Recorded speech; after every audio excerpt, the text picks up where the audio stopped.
आपके खिलाफ trial court में क्या हुआ? ट्रायल कोर्ट में मेरे को दोषी माना उन्होंने, और अपीलेट कोर्ट ने? अपीली कोर्ट ने भी दोषी माना। तो आप यहाँ खड़े कैसे हो? तो ये ऐसे ही खड़ा हूं मैं। ज्यादा उत्साह में भी केस बिगड़ जाता है, गरम गरम खा लोगे जल जाओगे। आपका एग्जम्पशन कहीं तो दिख नहीं रहा कि यहाँ से बेल हुई है आपकी। बयान की कॉपी लिए हो? बयान की कॉपी नहीं लिया। क्या थोक में चले आते हो नेतागिरी करने? मेरे को वकील लोगों ने धोखा दिया साहब, इसीलिए मुझे अब डायरेक्ट कोई धोखा नहीं देता, अपने कर्मों का हिसाब सबको देना पड़ता है, समझे? परेशान मत हो। ये जिन चेकों का इन्होंने उपयोग किया है, नहीं, ये चोरी गए हुए चेक है। आप कौन है? ब्रजकिशोर हैं? मैं भोलाराम पटेल हूँ, पुनरीक्षण करता। भोलाराम पटेल जी। एक सेकंड। हाँ ठीक है जी। आपकी कंप्लेंट खारिज हुई थी क्या? या आप मुलजिम हो? ये मेरे जो आप क्या हो केस में? कंप्लेनेंट हो, फरियादी हो कि मुलजिम हो? मुलजिम हूँ। हाँ मुलजिम है। हाँ जी। तो ये जो एक मिनट रुक जा भाई जी, पहले हमें कुछ चीजें जान लेने दो। जी। आपके खिलाफ ट्रायल कोर्ट में क्या हुआ? ट्रायल कोर्ट में मेरे को दोषी माना उन्होंने। और अपीलेट कोर्ट ने? अपीली कोर्ट ने भी दोषी माना। तो आप यहाँ खड़े कैसे हो? तो ये ऐसे खड़ा हूं मैं कि जो मेरे एक हाँ, सेकंड रुको। हाँ, ये आपने सरेंडर किया है? मेरे दोस्त आपने सरेंडर किया है? वो जमानत पे हूँ सर। कब? वही तो पूछ रहा हूँ, कब जमानत हुई आपकी? जमा प्रतिकर राशि भी जमा किया था। अब ये नहीं फाइल देना, सब सस्पेंशन कब हुआ? ये मेरे जो चेक हैं, ये चेक मेरी सास लक्ष्मीबाई पटेल ने चुरा लिया था, ये 2003 में। और इसके संबंध में मैंने लिखित शिकायत पुलिस थाना मंदिर मार्ग को भी भेजा था 9/6/2004 को स्पीड पोस्ट के जरिए। ठीक है। और मैंने इसकी आम सूचना भी दैनिक मध्य प्रदेश समाचार पत्र में कटनी से आम सूचना प्रकाशन चोरी कराया था, इन चेकों को चोरी होने का। चोरी कराया था उसको नीचे। हाँ, तो ये जो मूल दस्तावेज थे मेरे 6276/2006 दांडिक प्रकरण क्रमांक में संलग्न थे, लक्ष्मीबाई विरुद्ध भोलाराम पटेल वाले प्रकरण में। और वो फाइल यहाँ पर हाई कोर्ट में अतुल श्रीधरन साहब माननीय न्यायाधीश के समक्ष वो फाइल लोअर कोर्ट कटनी से मंगा ली गई थी। उस फाइल में वो मूल दस्तावेज संलग्न थे जो मैंने दांडिक प्रकरण क्रमांक 14/694/2013 और दांडिक प्रकरण क्रमांक 18/9/21/2013 में मैंने मूल दस्तावेज पेश नहीं कर पाए थे, जिसके अभाव में मेरे को दोषी माना गया। और इनके मूल जो दस्तावेज जब मैंने अपीली कोर्ट में लगाया तो अपीली कोर्ट ने उन दस्तावेजों को पढ़ा नहीं, और अगर उन दस्तावेजों को पढ़ता तो मेरे को अपीली न्यायालय निर्दोष घोषित करती। तो अपीली न्यायालय ने भी गलती कर दी। यहाँ हाई कोर्ट से बेल कब हुई है? हाई कोर्ट से बेल कब हुई है आपकी? हाई कोर्ट से बेल कहाँ दिया है मैंने? यहाँ क्रिमिनल डिवीजन पिटीशन जो लगाई थी, इसमें स्टे के लिए लगाया था हमारे वकील साहब ने। एक सेकंड रुक जाओ भाई। और ये जो रुक जाओ यार, रुक जाओ पटेल साहब। ये जो प्रदर्शनी 9 जी, आपको बोल रहा हूँ, समझ में नहीं आ रही बात? जी जी, थोड़ा रुक जाइए। ज्यादा उत्साह में भी केस बिगड़ जाता है, गरम गरम खा लोगे जल जाओगे। आपका एग्जम्पशन कहीं तो दिख नहीं रहा कि यहाँ से बेल हुई है आपकी हाई कोर्ट से। हाई कोर्ट से आपको कब बेल मिली? ये तो मुझे नहीं पता सर। आप तो कह रहे हैं ना भी कि बेल मिली है। नहीं, मेरे को लोअर कोर्ट ने जब मुझे दोषी माना था तो उनको बता लेना, तो वहां जमानत हो गई थी। और इसके बाद में प्रतिकर राशि जमा करने के बाद में हमने अपील कर दी थी, और वो अपील जब हमारी खारिज हो गई तो हमने क्रिमिनल डिवीजन पिटीशन। वो ठीक है, आप समझ रहे हैं जी। क्रिमिनल रिवीजन आपकी खारिज हो गई है? क्रिमिनल रिवीजन आपकी क्रिमिनल अपील खारिज हो गई। प्रथम अपीली न्यायालय 22वें अपर सत्र न्यायाधीश विक्रम भार्गव साहब की अदालत से। नाम लेने की जरूरत नहीं है। 22वें डीजे के यहाँ से आपकी अपील खारिज हुई जी, और 2,80,000 रुपए का कंपनसेशन और 6 महीने की सजा। जी। ये सजा कितने की थी?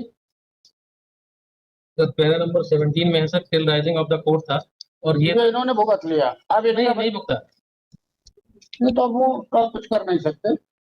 और 1 वर्ष के सश्रम कारावास 2,72,000 रुपए 2,72,000 का आपको कंपनसेशन हुआ। आगे बढ़ गया इसी जगह 2,80,000 हो गया। ये पैसा आपने जमा कर दिया वहाँ। प्रतिकर राशि मेरे से 41,200 रुपए दोनों प्रकरण में दर्ज कराया था। प्रतिकर राशि 2 केस है जाएंगे 14,694 और 18,921 दोनों दंडित प्रकरण। 40 हजार रुपए। हाँ, आपने 80,000 40,800 ठीक है वो कर दिया आपने तो। और ये मेरे जो मेरे अधिवक्ता अजय पाल सिंह थे, इन्होंने इसकी प्रतिकर राशि की रसीद पेश नहीं की। जब मेरे को यहाँ पता लगा, जब केस सुनवाई होने लगी, तो जज साहब ने फाइल पलट के देखा तो यहाँ प्रतिकर राशि की रसीद मिली नहीं। मैंने वकील साहब को दिया था, वकील साहब बोले तुम्हारी लोअर कोर्ट से ना आई होगी वहीं पर। मैंने बोला लोअर कोर्ट में वो रसीद मेरे को दिया। हमसे इससे मतलब नहीं है दादा। हाँ, ये वाला है ना 3/7/2004 को साहब मेरा खाता बंद हो गया है दिल्ली में। मैंने खाता बंद करा दिया है। मेरी 1 सेकंड रुक यार, आपको देख लेना। जी क्या ज्यादा उत्साह मत दिखाओ, हम अभी देख ले रहे हैं, फिर आपसे जो जरूरत के सवाल होंगे पूछेंगे, ठीक है? आप लाइन लेंथ गड़बड़ा जाएगी, इसीलिए तभी तक ये पड़ा है, कोई सुन ही नहीं रहा लगता है।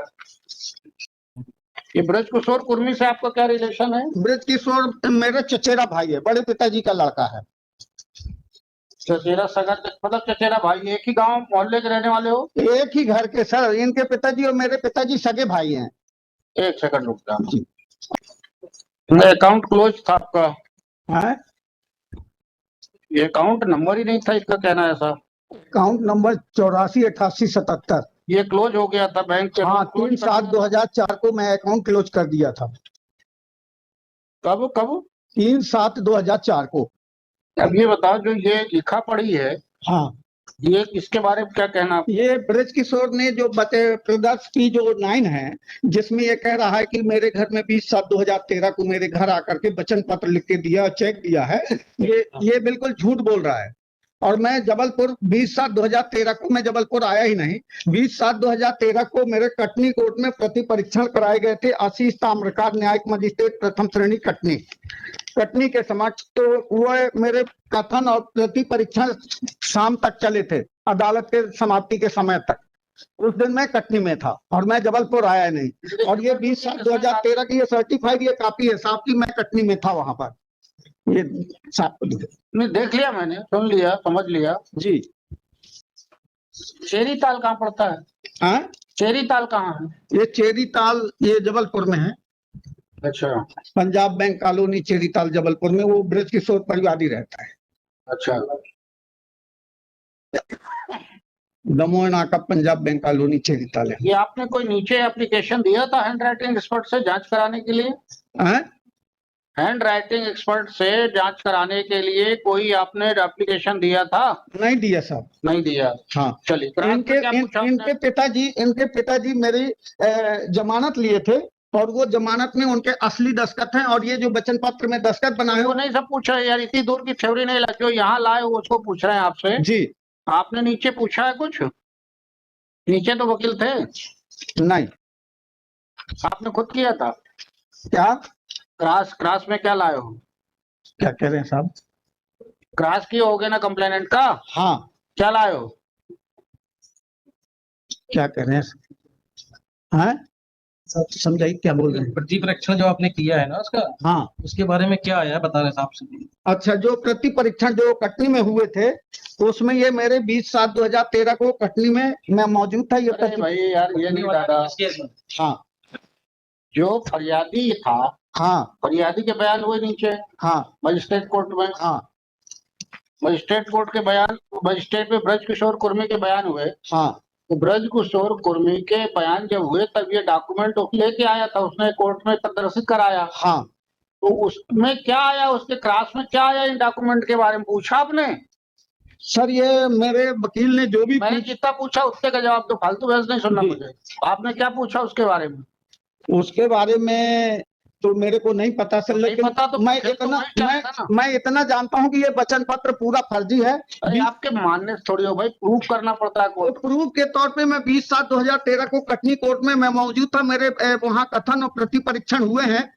ये लीजिए सर्टिफाइड कटनी कोर्ट की। और ये 20/7/2013 को ब्रज किशोर का कहना है कि 20/7/2013 को ये मेरे घर आकर के मेरे को वचन पत्र। समझ नहीं रहे बात को। हाँ, रिवीजन में नए सिरे से हम कागज नहीं देखेंगे, जो आप नीचे लगाए हो ना जी, उसी में से फैसला होगा जी, समझ रहे हैं ना? हर हाँ, बार नए कागज नहीं आएंगे, तो नीचे जो आपने पूछा है हाँ, उसी पे फैसला होगा। तो या तो फिर इनका कहना है गैर अपराधी का कि ये मूल दस्तावेजों को इसने लोअर कोर्ट में साक्ष्य में प्रदर्शित नहीं कराया है, तो प्रदर्शित कराने के लिए फिर न्यायालय प्रत्यावर्तित कर दे, ताकि जो मूल दस्तावेजों के अभाव में मेरे खिलाफ ऑर्डर आया है तो वहां मैं दोबारा लोअर कोर्ट में उन दस्तावेजों को मैं साक्ष्य के रूप में प्रदर्शित करा सकूं और मुझे न्याय मिल सके। क्योंकि ब्रज किशोर से मेरा 4 लाख का लेन देन नहीं है, इसने झूठा वचन पत्र तैयार किया है। अब वकील लोग प्लेन पेपर में हमसे साइन करा लेते हैं और कहते हैं कि ये कभी जरूरत पड़ेगी तो हम तुम्हारी तरफ से आवेदन लगा देंगे। अब पता नहीं कौन से वकील ने मेरे साथ छल कपट करके और वो दस्तखत करा के और उसके पास पहुंच गया और उसी में वो वचन पत्र फर्जी लिख लिया। वकीलों पे एलिगेशन मत करो, पहले अपनी आत्मा देखो। जी वकील कभी ऐसा नहीं करता। हाँ कभी ऐसा नहीं करता साहब। ये देखिए अजय पाल सिंह ने भी मेरे से दस्तखत कराया था और ये लीजिए जो इन्होंने अपील पेश किया था, फिर मैंने उसकी पूरी फाइल की उनकी फोटो कॉपी कराया। नहीं, आप कमेंट मत पास करो। ये फोटो कॉपी करा लेते हैं और कहते हैं हमारा टाइपिस्ट अभी आया नहीं है तो हम आपकी क्रिमिनल डिवीजन पिटीशन जब आएगा तो हम टाइपिस्ट से सुनो टाइप करा लेंगे। सुनो, रुक जाओ थोड़ा, देख लेना हमको। हाँ यार कुछ तो नहीं पूछा, प्राइस एग्जिबिट 9 के बारे में कुछ भी नहीं पूछा।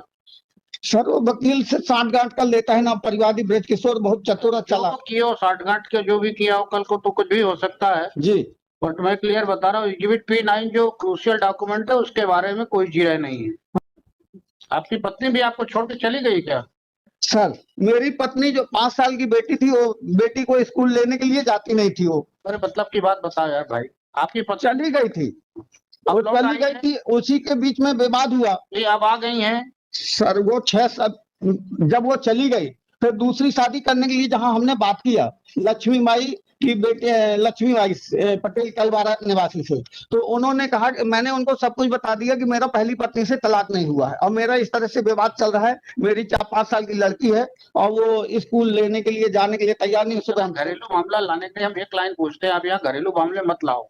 आपसे सिंपल घरेलू मामला इससे जुड़ा हुआ साहब, जब तक आप इस मामले को नहीं, जब तक आपसे पूछा कि आपकी पत्नी नहीं आई ना 6, फिर ये दूसरी वाली ने मेरे ऊपर ये जो स्टाम्प चेक हुंडी में साइन करा करके ये लेकर के आ गई थी। मेरी जो दूसरी पत्नी है, दूसरी पत्नी की जो माँ है लक्ष्मी बाई में स्टाम्प चेक हुंडी में साइन करा के लेके आ गई और बोली पहली पत्नी ने तुम्हारा भरण पोषण का जो दावा पेश किया है तो तुम्हारी तरफ से हम एक वकील खड़ा कर देंगे जो तुम्हारी पहली पत्नी के खिलाफ केस लड़ेगा और जितना अदालत अमाउंट राशि तय करेगी पहली पत्नी को भरण पोषण की राशि देने के लिए, उतनी राशि अमाउंट भर करके अदालत के सामने इन चेकों में दे दिया करेंगे।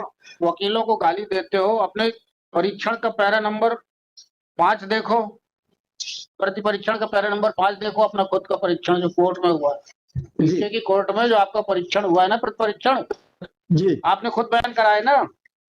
तो बयान में मैं तो ये कहा हूँ सर कि मैं अरे दादा देखो टाइम बहुत खराब हो रहा है आपके। ये कह रहे इनका कहना है कि दस्तखत तुम्हारे हैं, तो मैं कब कह रहा हूँ कि दस्तखत मेरे नहीं, मेरे चेक में दस्तखत किए हुए पे नहीं, इकरारनामे पे। इकरारनामा जिसको फर्जी बता रहे हो कि बयान हुआ था, इकरारनामा मेरे बीच में नहीं लिखा गया। इकरारनामा अमर कुर्मी और दयाराम के बीच में लिखा गया है। अरे भाई प्रदर्श P9 का जो बात लिखा गया है ये 20/7/13 वाला 20/7/2013 वाला ये वचन पत्र को मैंने लिख के इसको नहीं दिया और ना ही मैं 20/7/13 को मैं जबलपुर आया और ये फर्जी वचन पत्र स्वीकार कर रहे हो अपने P9 पर बासे बाबक पर मेरे हस्ताक्षर है। 20/7/13 को साहब मैं जबलपुर आया नहीं, 20/7/13 को चलो ठीक मैं कटनी कोर्ट में मौजूद था। ये सर्टिफाइड कॉपी है। बयान देखोगे बचाव साक्षी क्रमांक 1 का पैरा नंबर 5 देखो, मौजबानी नहीं, बयान में देखो क्या लिखा है। हो बयान की कॉपी लिए हो? बयान की कॉपी नहीं लिया। क्या थोक में चले आते हो नेतागिरी करने, न कॉपी है न मर्डर है न कानून पता है, कोई ढंग का। अब ये मेरे को वकील लोगों ने धोखा दिया साहब, इसीलिए मुझे अब डायरेक्ट धोखा नहीं देता, अपने कर्मों का हिसाब सबको देना पड़ता है, समझे? परेशान मत हो, ठीक है ना? तो परेशान मत हो। देखो दुनिया से धोखा खाया आदमी लगता है सब बदमाश, ठीक है ना? पहले सबसे बड़ी चीज है भगवान पे भरोसा कर लो, और समाज पे भरोसा सब करना। ऐसा नहीं भगवान पे भरोसा करके तभी तो मैं डायरेक्ट आया हूँ साहब, हाँ, तो ऐसा नहीं होता जैसा कि मेरे साथ न्याय होगा। न्याय के लिए न्याय का मतलब ये नहीं होता कि आपके मन का होगा। न्याय होना अलग चीज है, मन का होना अलग। न्याय एक जो सत्य होगा उसी तरफ तो न्यायालय न्याय करेगा। जो आप एडमिट किए हो, जो कागज आए उससे होता है। सत्य की तलाश कोर्ट नहीं करने जाती, सत्य आपको लाना होता है कोर्ट के सामने। तो सत्य खोजने के लिए मैं बता रहा हूँ कि 20/7/2013 को केस ये आपका सुन लिया, दूसरा बताओ कहाँ है, कुछ बताना आपको। सर सिमिलर इशू मेरा कहना है कि both the court has rightly दूसरे केस में क्या है? दूसरा कितने का है? वो भी 2 लाख। ये दोनों सेम है।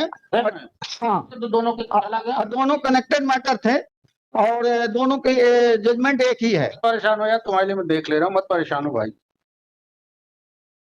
अब जो बताना हो बता दे, वो रिमांड नहीं करूंगा। सब बहुत बड़ी कृपा होगी अगर रिमांड कर देते जो रिमांड मेरे, नहीं करूंगा, तो रिवीजन से रिमांड नहीं होगा। तो रिवीजन स्वीकार कर लें, ये बस बहुत बड़ी कृपा होगी आप। बयान भी एक साथ ही हुए थे क्या दोनों में? हाँ, वो एक बयान दूसरे बयान में लगा देते हैं। मरने का काम खुद ही कर लियो, नीचे भी यहाँ चिल्ला रहे हो। सर, मैं तो ये प्रमाण दे रहा हूँ साहब कि 20/7/2013 को मैं कटनी में था और मेरी सास लक्ष्मीबाई ने अपने प्रति परीक्षण और कथन में ये खुद अपने बयान में कटनी कोर्ट में दिया कि मेरा दमाद 3/7/2004 को खाता नंबर 848877 को बंद कर दिया है और मेरी लक्ष्मीबाई विरुद्ध भोलाराम वाले प्रकरण में 6276/2006 में उनकी तरफ से वकील ने भी अपने कथन में ये बात बताई है कि भोलाराम पटेल ने 3/7/2004 को अपना खाता बंद कर चुका है। बताइए, जब खाता मैं बंद कर चुका हूं तो 2013 में मैं चेक कहां से दे दूंगा? मेरी चेक मेरी सास लक्ष्मीबाई चोरी करके ले गई। इस बात का ये रिपोर्ट मैंने 2004 में क्यों लिखा है? क्योंकि 2003 में तो ये कह के गई थी कि मैं तुम्हारी पहली पत्नी के लिए जो भरण पोषण दावा कोर्ट लागू करेगी उतना अमाउंट भर के हम पहली पत्नी की तरफ से कोर्ट में दे दिया करेंगे। समझ लिया दादा, रिपीट करने से कोई मतलब नहीं है। हाँ, आपको पहला पॉइंट है कि आपने एग्रीमेंट में दस्तखत नहीं किए। एग्री प्लेन पेपर में साहब दस्तखत अगर किसी वकील के थ्रू, अब मेरी सास विरोध चल रहा है। पहला डॉक्यूमेंट आपका हो गया आर्गुमेंट हाँ, कि कागज पे दस्तखत आपके नहीं है, नाव पे। उसमें जो कुछ लिखा है वचन पत्र में वो सब गलत लिखा है। ठीक है। दूसरा आर्गुमेंट है कि जो चेक थे, आपकी पहली पत्नी से झगड़ा था, आपकी सास चेक उठा के ले आई, दस्तखत किए पड़े थे जी, उनका उपयोग इन्होंने कर लिया। जी, थर्ड पॉइंट, आपका खाता क्लोज पहले से 2004 से था। हाँ, 3/7/2004 से वकीलों ने आपके साथ धोखाधड़ी। जी, फर्स्ट ना जी। रिजर्व कर दिया, अब इसको लिखा देंगे। जी, कंप्यूटर पे देखते रहना। माय लॉर्ड, आप जैसा आप कहेंगे, आप तो सबसे बड़े कंप्यूटर आप ही बैठे हुए हैं। ऐसा नहीं, ऐसा नहीं, हाँ, आप तो जो बोलते हैं वही कंप्यूटर में लिखा जाएगा। नहीं ऐसा नहीं। तो ये है आप तो देख लीजिएगा, अपनी जानकारी के लिए बता रहे हैं। ये मेरा ये कहना है साहब कि ये मेरे साथ अब धोखा नहीं, अब नहीं, अब नहीं, धोखा हुआ है। अब नहीं धोखा हुआ, सुन लिया मैंने। अब हाँ। रिकॉर्ड से देखेंगे, ठीक है जी, चलो ठीक है।